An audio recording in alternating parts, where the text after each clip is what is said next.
Hello everyone, সবাই কেমন আছেন? আশা করছি ভালো। এখন নিচে যাব, নিচে গিয়ে রান্না করব নিরামিষ। তো কি কি রান্না করি সেটা তোমাদের সাথে শেয়ার করব।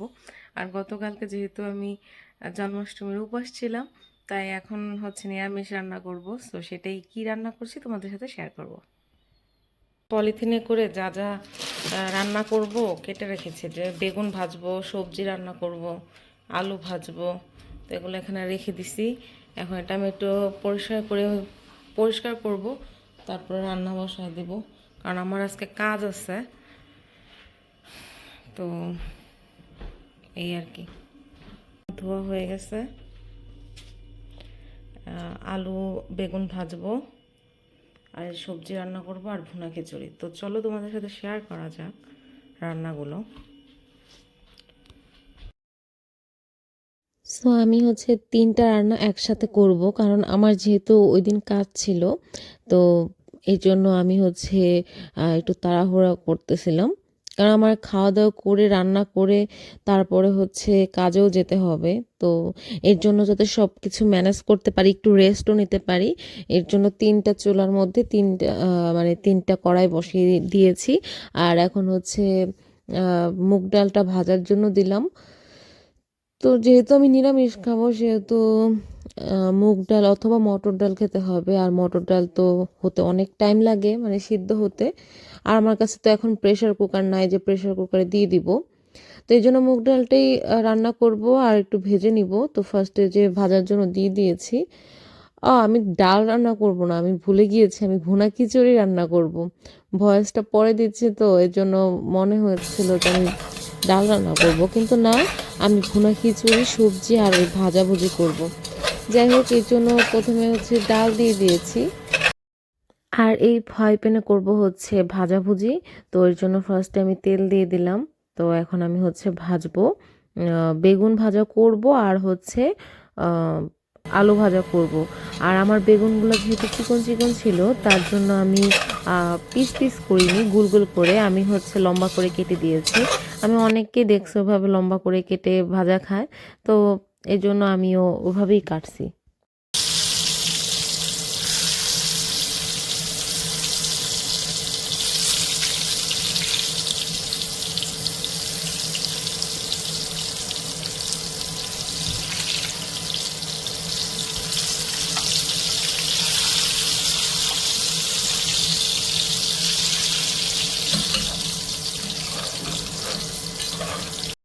তো আমি এই যে বেগুন ভাজাটা বসিয়ে দিলাম। এখন আমি একটু ফ্রাই প্যানটা চেঞ্জ করে নিলাম, কারণ সামনেরটার তাপ বেশি, ওই পিছনেরটা একটু তাপ কম। এর জন্য আমি একটু চেঞ্জ করে নিলাম। আর এটা সামনে থাকলে হবে কি, কারণ মুগ ডালটা যাতে পুড়ে না যায় সেটা লক্ষ্য রাখা যাবে। আর পিছনেরটা একটু চুলার তাপটা কমও আছে, তো আস্তে আস্তে হতে থাকুক, সমস্যা নাই আর কি। এই জন্য আমি চেঞ্জ করে নিলাম।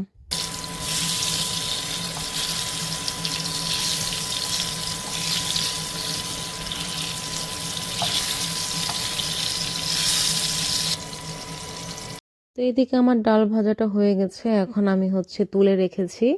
আর বেগুন ভাজাগুলোও হয়ে গিয়েছে, কড়া ভাজা হয়ে গিয়েছে, এগুলো আমি এখন নামিয়ে নিব। তো আমার বেগুন ভাজা কমপ্লিট, আমি তুলে নিয়েছি। এখন আলু ভাজাগুলো দিয়ে দিচ্ছি। আর আনলাকিলি আমার মোবাইলের চার্জ চলে গিয়েছিল। ইদানিং মোবাইলের চার্জটা খুবই কম থাকে। তার কারণ মোবাইলে এমবি ইউজ করি, তো এখন ডাটাটা অন থাকে, এই জন্য মোবাইলের চার্জটা দ্রুত চলে যায়। তো যার কারণে হুটহাট কখন যে চার্জ চলে গেছে খেয়াল করি নাই। আর দেখা গেছে আমি রান্না করতে হবে তখনই, তো ভিডিও করলে তো আরো দ্রুত চার্জ চলে যায়। তো এই সমস্যাটা আমার হয়েছে ওই দিন।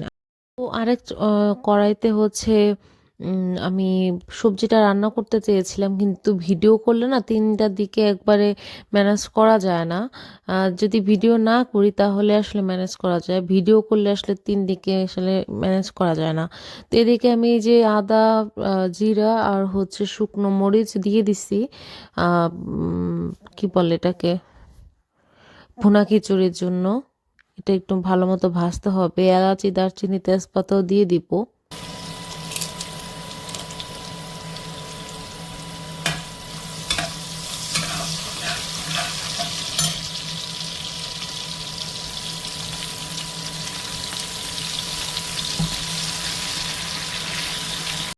ওই দিন হচ্ছে আমার মোবাইলটা অফ হয়ে গিয়েছিল আর মোবাইলে চার্জ ছিল না বলে আর ভিডিও করতে পারলাম না।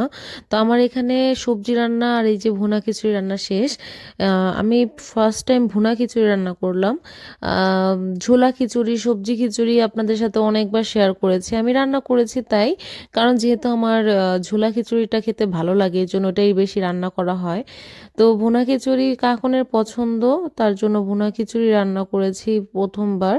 আর সবজি এই যে আলু ভাজা, বেগুন ভাজা, যেহেতু নিরামিষ খাবো এই জিনিসগুলো না হলে এইটুকু আইটেম না হলে তো আর খাওয়া যাবে না। তো সবজিটা একটু আমি বেশি করেই রান্না করেছিলাম, কারণ খিচুড়ির সাথে সবজি ভাজা এগুলো যদি বেশি না হয় তাহলে কিন্তু খাওয়া যায় না। তো এই যে আমার আম, থালি বলা যেতে পারে রেডি, বেগুন ভাজা, আলু ভাজা আর হচ্ছে সবজি। আম, ভুনা খিচুড়িটা কেমন হয়েছিল যদি জিজ্ঞাসা করেন, সত্যি কথা বলতে যেহেতু প্রথমবার, তাই খুব যে ভালো হয়েছিল তা না, আবার খুব খারাপ হয়েছিল সেটাও না। মোটামুটি হয়েছিল। যদি 100-তে নাম্বার দিতে বলেন তাহলে আমি বলবো 60 পেয়েছি। তো তো প্রথমবার অনুযায়ী 60 মার্ক, খারাপ না। তো বেগুন ভাজা, সবজি আর আলু ভাজাটা দিয়ে ভালোই লাগছিল খেতে, সাথে আচারও নিয়েছিলাম, আমের আচার বানিয়েছিলাম সেটা। হয়েছে বলো তো, হুম মিথ্যা বলবা না। ভালো করছ। পোলাও, সরি, ভুনা খিচুড়ি ভালো চলে। আর সবজিটা খেয়ে বলো তো কেমন হয়েছে। গন্ধ। আচ্ছা, বলো খেয়ে। ভালো। কখনো তো খারাপ বললেন না, আসলে ভালো হয়েছে তো। না, মানুষ আসলে বলবে ভালো কি যে শুধু শুধু ভালো বলে। না না আসলে ভালো। ঠিক আছে।